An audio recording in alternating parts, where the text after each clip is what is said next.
como si realmente fueran a contratar el servicio, porque si no, no le va a dar mucha importancia. No, mira, somos estudiantes, estamos dentro de la fiabilidad. No, mira, nosotros somos de tal empresa, necesitamos que nos cotices esto puntual. ¿Qué información tiene que dar? Producto. Si pide un camión lleno o un contenedor, fíjense, le va a facilitar mucho. Un contenedor completo. Y le tendría que pasar el peso que entra por contenedor. O sea, tendría que decirle, mira, en cada contenedor a piso entran 2000 cajas. Eso no tiene que decir. No, eso es lo que digo a ustedes. Es el origen, el destino, tipo de mercadería y el peso. Y después pasar si quieren también la función ancillera. Pero vayan con seguridad. O sea, mira, soy de tal empresa, necesito que te llamen este flete.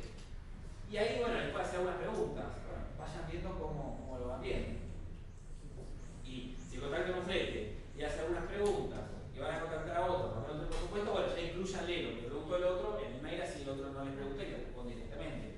Hoy hay mucha demanda, hoy hay mucha búsqueda de fletes porque con el tema del cepo cambiario es más fácil que entre la mercadería que salga, es más competitivo. Entonces por ahí vienen los barcos llenos y se quedan apoyando en el puerto de Buenos Aires esperando a que se llenen el buque con todos los contenedores. Y hoy hay fletes muy baratos de exportación, muy baratos. Así que puede ser que los forwarders le dediquen tiempo con las cotizaciones. Más que nada por este tema de que cuando viene el buque lleno es una tragedia que se vuelva vacío. ¿Sí? Entonces ahí está el tema de que sea barato el flete de exportación.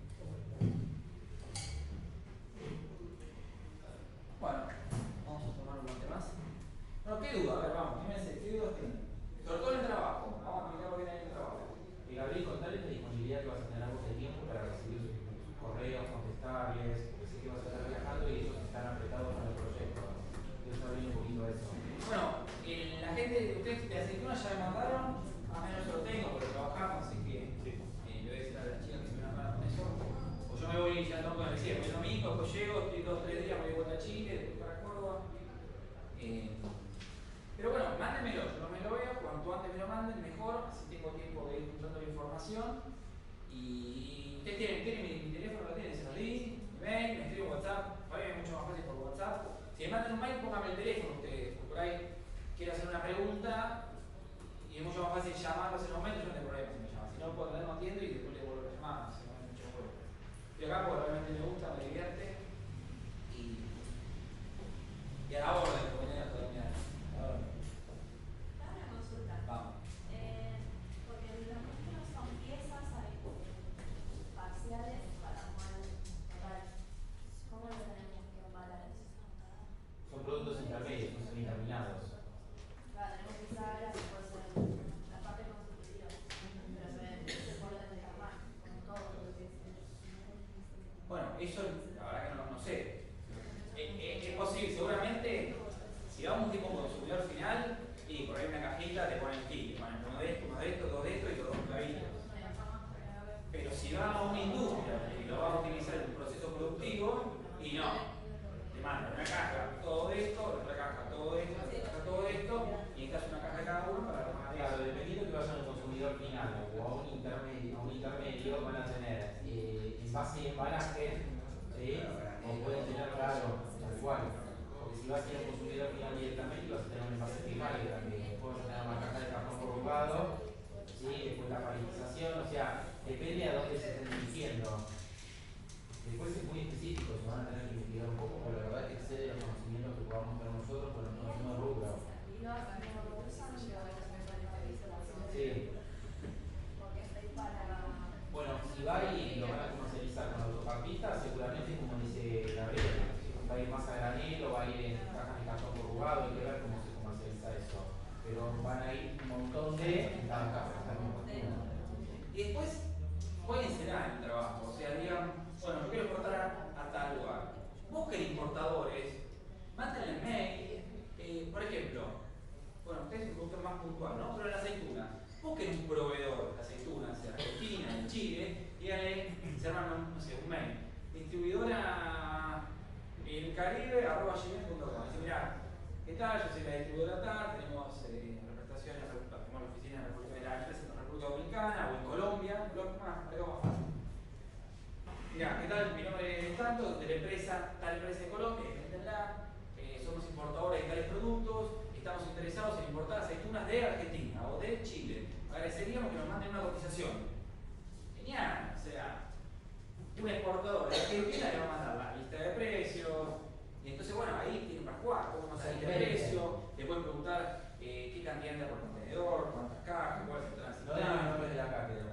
digan, o sea, no digan que Para no relación.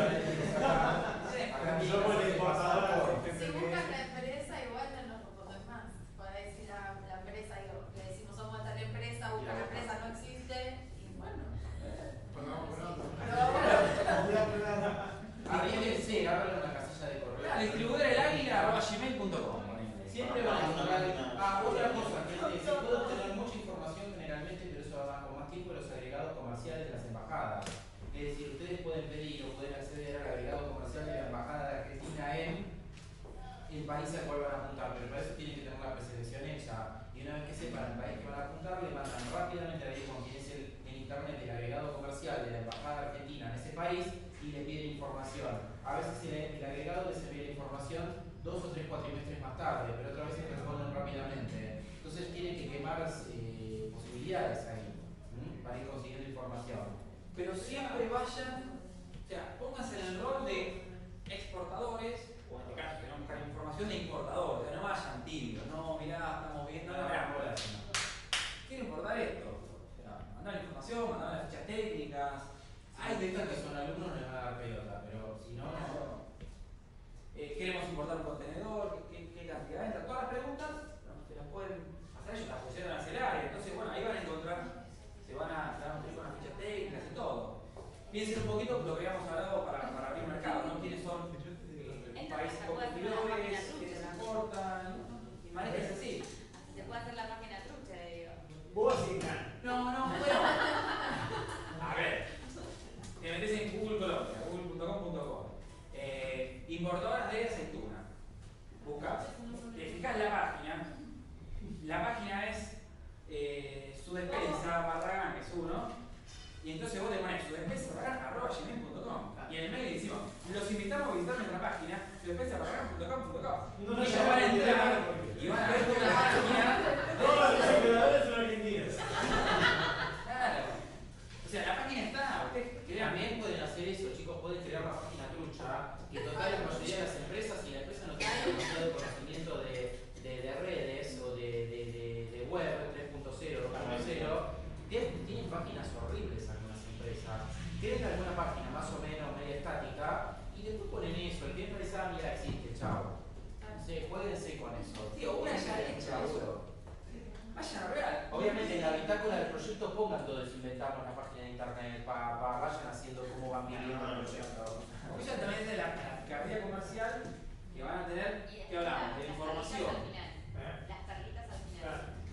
El que maneja la información es el que maneja el mercado.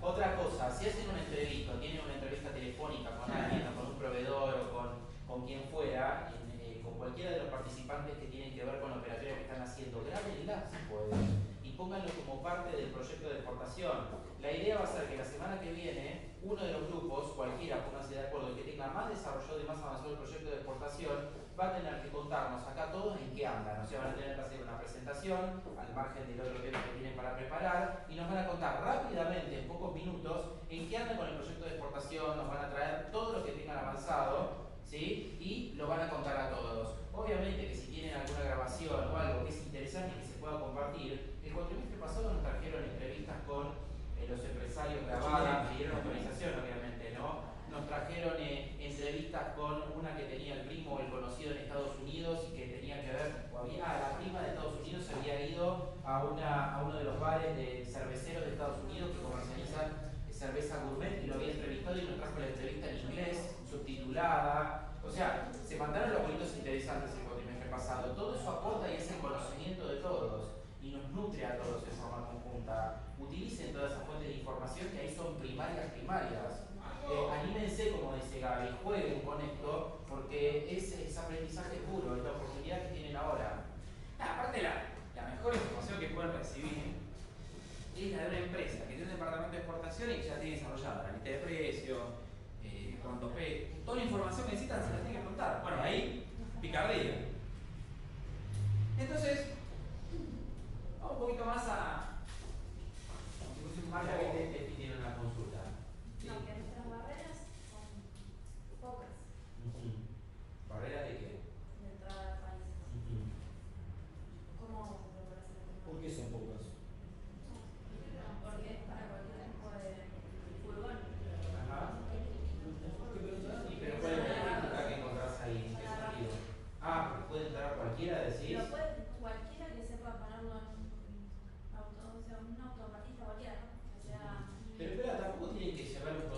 estar exportando un producto que tiene que ser hiper, super competitivo desde las ventajas que tengan, porque ustedes pueden ir con un producto más barato y quieren desarrollar ese mercado. No es que tienen que buscar el mercado donde no tengan competencia. De hecho, si van a un mercado donde no hay nada competencia, probablemente como pyme no puedan ingresar. ¿Sí? O sea, ojo con el tema de las barreras, cómo lo interpretan. Si van a un sector industrial que está hiper competitivo y probablemente una pyme, ¿qué oportunidad puede llegar a tener ahí? ¿Sí? Mismo, si van a un sector en donde no hay nadie directamente, ¿cómo van a hacer para entrar con una poca potencia y el poder de fuego que tiene generalmente una pyme? No tiene canales, no tiene nada desarrollado. No se preocupen tanto por eso, analícenlo. Entonces, vamos al siguiente paso, que son los Incoterms. ¿Quién sabe lo que significa? ¿Quién se imagina? A ver, chicas.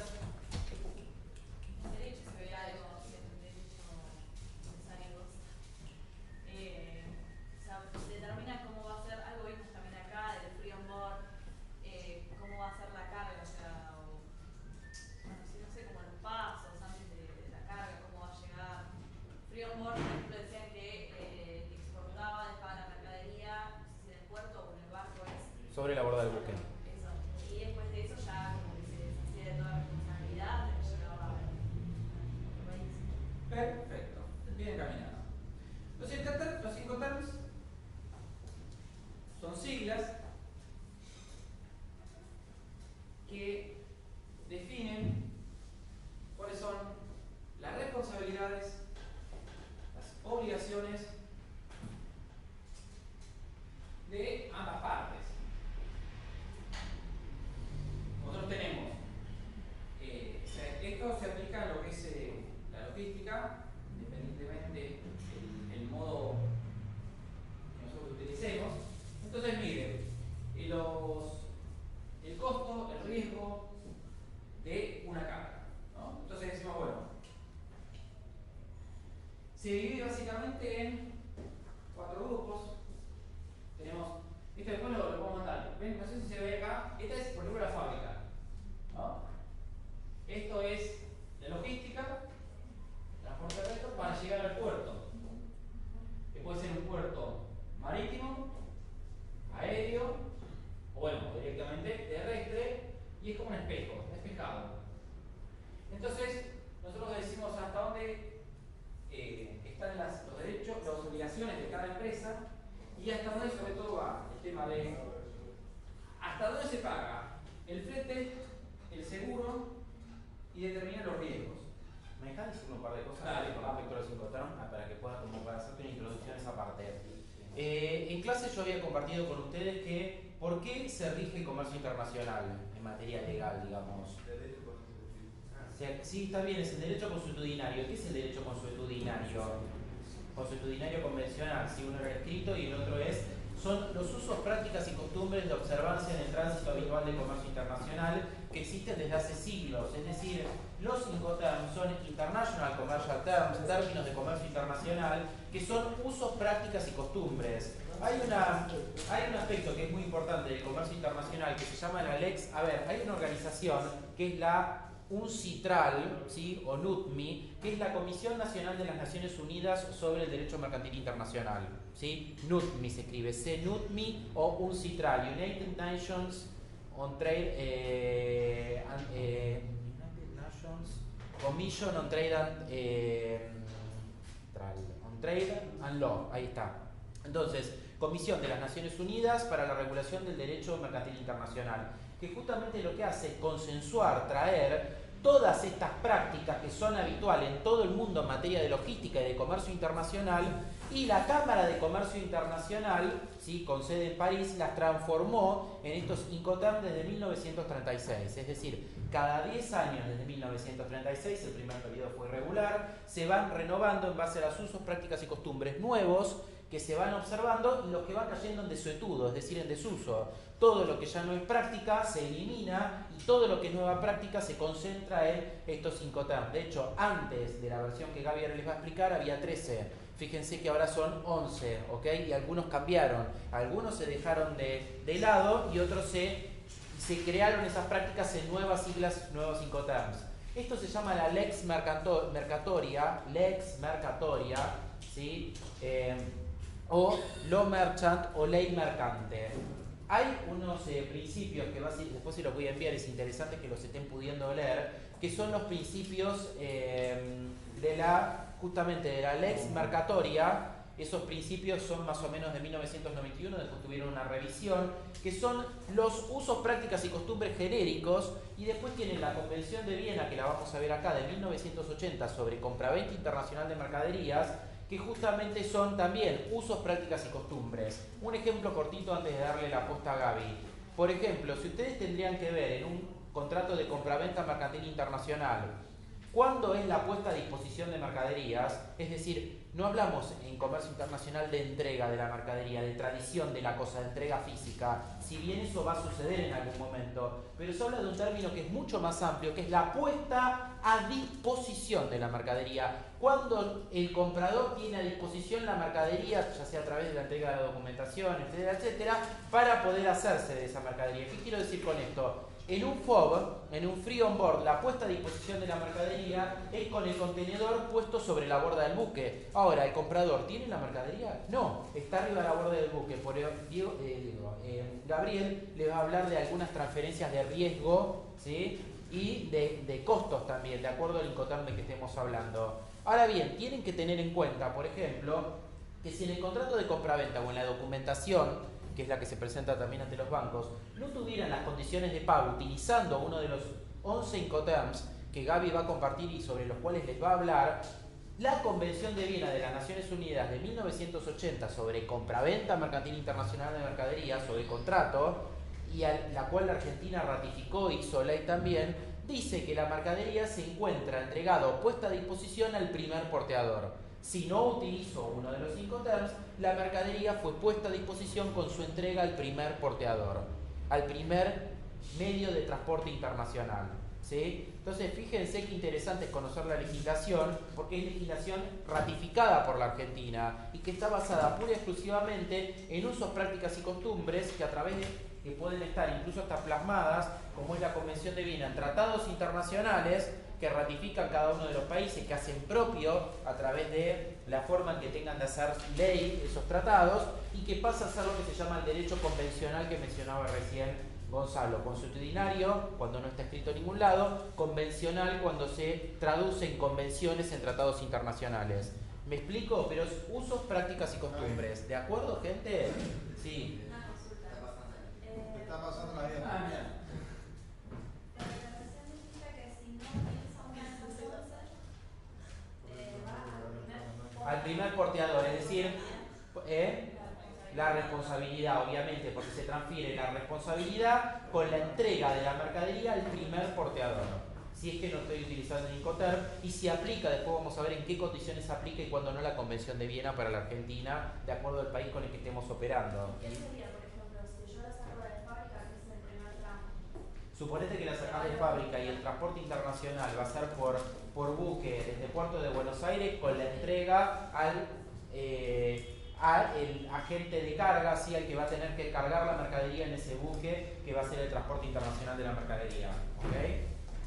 Chicos, para que un ejemplito de casero. ¿Qué pasa si Alex me pide la sal? ¿No? En casa pasa, ¿no? Un salero le quiere poner sal a su. Imaginémonos que sal comestible, ¿no? Y él tiene ahí un plato, porque había puesto recién un jefe así hermoso y lo quiere salar. ¿Qué pasa en casa? Le pasa, le la sal. Pásame la sal, por favor. ¿Y ustedes qué harían? Me la dejo a la mesa. No, no te la voy a dejar en la mesa porque eso me parece una pavada. Yo se la voy a dar en la mano. Una vez la boliviana. Se cayó la sal, es un enchante. Entonces, justamente, ¿por qué? ¿Por qué la dejo en la mesa y cuando la suelto? ¿Sí? Y el salero está apoyado acá y no se cayó. ¿De quién es la culpa si se cae? De que se defienda el león. ¿De qué? De que se defienda el león. Puede ser. Pero pongámosle que el abogado es el mismo. ¿De quién es la culpa? Si yo la dejé acá, la apoyé y no se movía.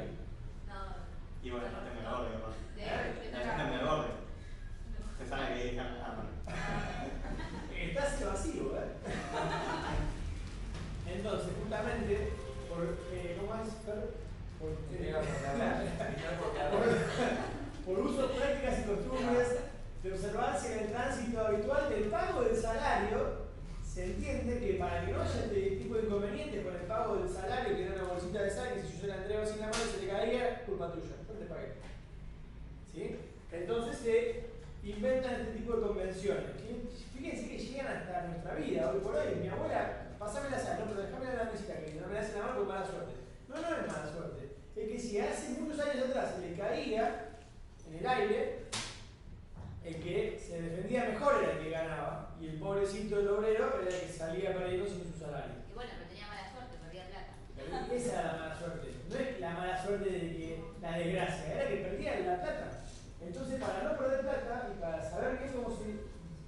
¿A dónde te la dejo? Decime en qué lugar de la mesa. ¿En el verde o en el marroncito? ¿De qué lado? ¿De allá o allá? De este lado. ¿Listo? Bueno. Ahí está. Y acá yo ya estoy. Porque lo convenimos. Pero en vez de ponerlo, che, ¿qué dirección te lo mando? Decime el correo postal. Abajo del solo, no.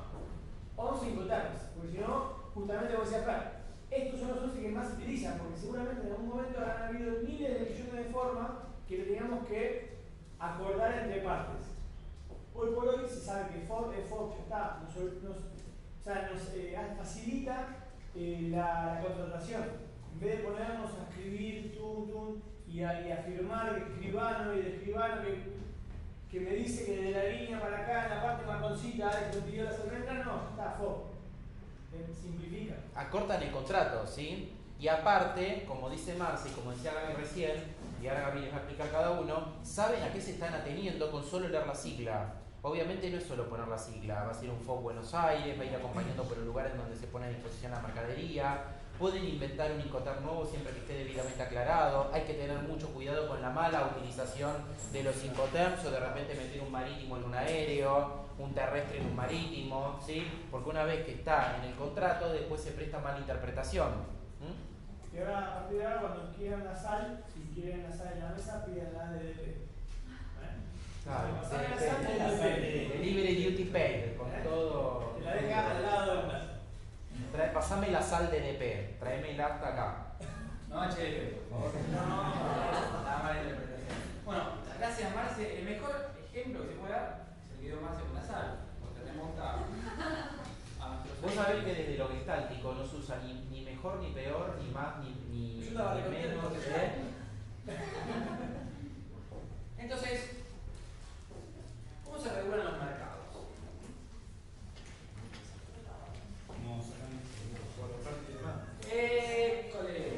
Tenés enchufes de todo el logo. No, Entonces, acá. ¿tu nombre cuál es? Acá. Gonzalo dice que los mercados se regulan por la oferta y demanda. En el comercio exterior pasa algo muy parecido a través del interés, por la necesidad. ¿Quién tiene mayor interés en vender? ¿Quién necesita más el producto? Yo necesito más. ¿Yo exportarlo o vos importarlo? ¿Quién es más grande? Porque por ahí yo tengo una marca muy conocida, puede ser electrónica, Apple, Samsung, puede ser, que cuando voy a un mercado, ellos tienen mayor interés en recibirla, porque es un producto que ya tiene un valor agregado atrás, con lo que es la marca y distintos atributos. En cambio, si yo voy con una marca china que no la conoce nadie, por ahí yo tengo más interés que el importador. Esto puede pasarle muchos a todos nosotros, ¿no? Es decir, bueno, aceitunas, ¿quién tiene más interés? ¿El importador uruguayo o yo? Y no, el uruguayo no tiene un proveedor, tiene otro producto. Bueno, yo como importador tengo mayor interés. Y no puedo pasar con los alfajores. Por ahí, no sé, si es un alfajor cachafá, si se conoce el mercado uruguayo, por ahí el uruguayo puede tener mayor interés a importar los alfajores que yo, o buscar un punto medio. Entonces, en esta oferta y demanda de interés es donde se establecen las formas de pago y donde se establece el tema del flete. ¿Quién lo va a pagar? ¿Dónde lo voy a poner? Y también, hablando de las ventajas competitivas, ¿quién va a tener un flete más competitivo? Por ejemplo, yo exporto 134 contenedores al año y vos importás 40 pero de distintos orígenes. ¿Quién va a conseguir fletes más competitivos? Claro, entonces, seguramente, ¿por qué? Porque no es que si yo lo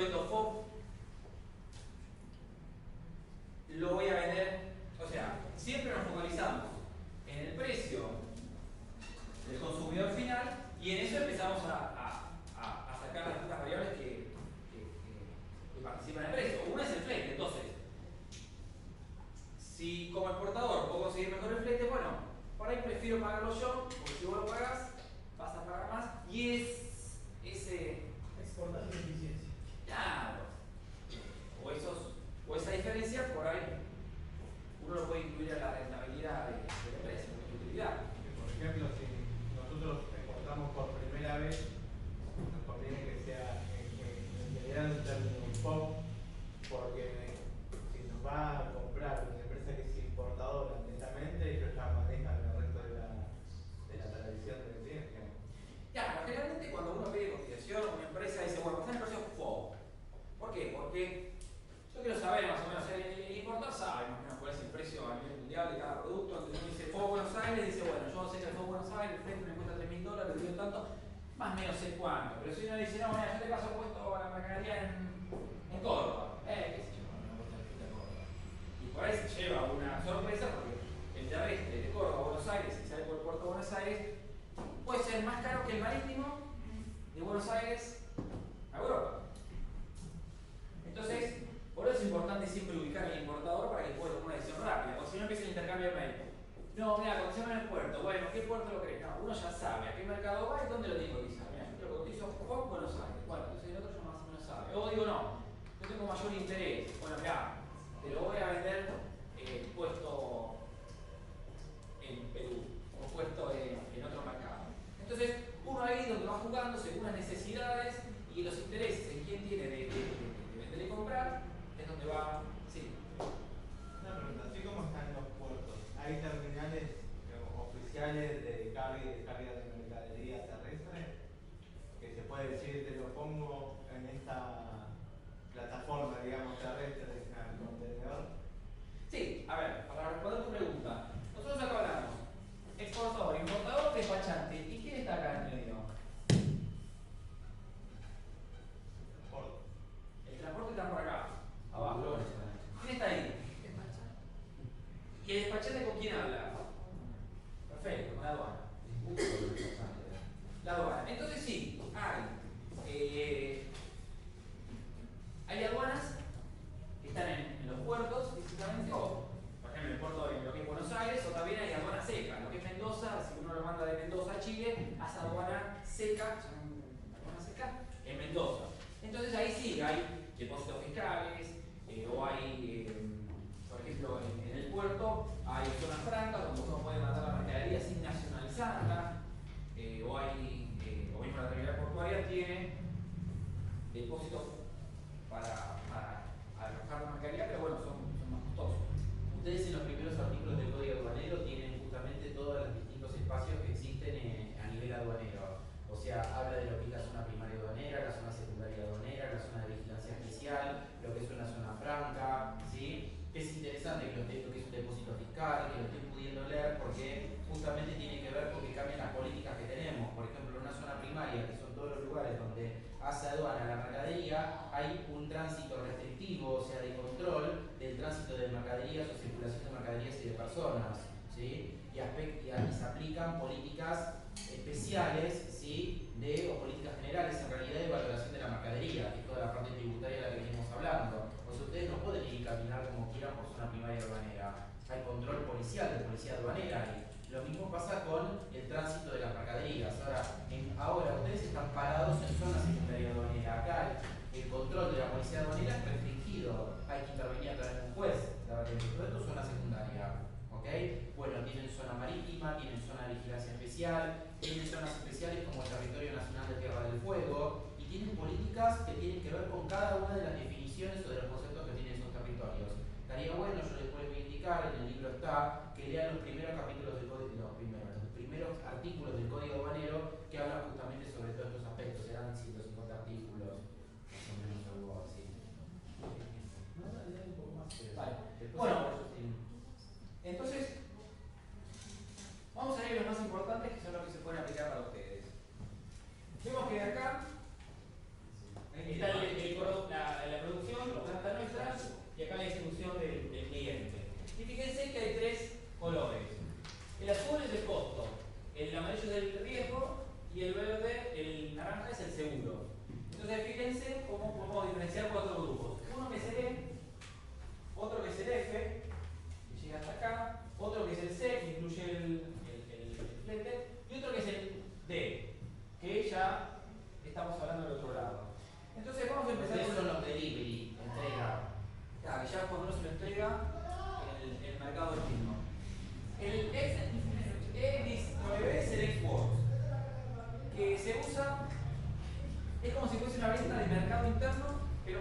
exportación. ¿Por qué? Porque se usa mucho, por ejemplo, en lo que son exportaciones de libros, donde hay muchos exportadores. Una editorial le compra uno de libros, otra editorial otra editorial otra. Entonces, yo necesito hacer un solo despacho aduanero, donde hago la mercadería, donde junto todas las distintas mercaderías. Entonces me conviene que sea export para hacer un solo despacho y yo me encargo despachando. O sea, ustedes solamente se encargarían de dejar la mercadería en la planta de ustedes. Yo voy, lo retiro y hago todo el despacho de comercio exterior. Es importante que en la República Argentina, para poder utilizar la cláusula Incoterm Exports, el documentante de la exportación tiene que ser el vendedor o el que exporta por cuenta y orden de tercero, que sería un caso como el que dice Gabriel. No puede documentar directamente el comprador, porque en el export puro, el que documenta es el comprador, es el no residente. En Argentina no puede haber un no residente documentando una exportación desde zona primaria de la Argentina. ¿Me explico? Tiene que ser un residente argentino el que documente la exportación, ante lo cual el export se utiliza con un uso restringido en Argentina. Los que nos vamos a concentrar son estos cuatro: FCA, FOB, CFR y CIT, que son los que más se utilizan en la operativa convencional de comercio exterior. Y empezamos con el FCA, que es Carrier Free. CFA. Es FCA. Sí. Igual lo estaba diciendo bien, pero Por eso, FCA. FCA, como dijo Fernando, es Free Carrier. Es puesto a disposición del transportista. ¿Qué diferencia hay entre el FCA y el FOB? El que el FOB es Free On Board, o sea, puesto en la por marítimo. El FOB es marítimo. Claro, puesto en la borda del buque. Sobre la borda del buque. Sobre la borda del buque. Libre a bordo significa. Entonces la diferencia es que si ustedes van a cotizar, por ejemplo, la aceituna, si tuviesen la planta de fraccionador de aceitunas en Mendoza, podrían cotizar FCA Mendoza, porque no tienen un puerto. O por ejemplo, si va para Chile o si va por la costa atlántica, pacífica, si va por la costa pacífica, o sea, que usted me había dicho Valparaíso. Bueno, si de Mendoza va a Valparaíso y Valparaíso sube un buque para subir por la costa pacífica, es un transporte multimodal. Porque tenemos terrestre, después tenemos el marítimo y ahí cotizamos FCA. Porque la aduana la va a hacer en Mendoza. Y si nosotros ponemos la mercadería en FOB Buenos Aires, en el puerto de Buenos Aires, ahí sí usamos FOB. Fíjense, el FCA está acá arriba y lo que es el riesgo, el costo y el seguro llega hasta acá, a disposición del transportista. El FCA es al terrestre lo que el FOB al marítimo. Y el FOB llega hasta acá, el marítimo, claro, es a la borda acá arriba, a la borda del buque. Entonces, esos son los más importantes, porque cuando ustedes coticen, van a cotizar FOB Buenos Aires, FCA Mendoza, pero son los que, entonces son los que más se van a utilizar, no pagando ustedes el flete. ¿Quién lo paga el flete? El contador. ¿Y el seguro quién lo contrata? Bien.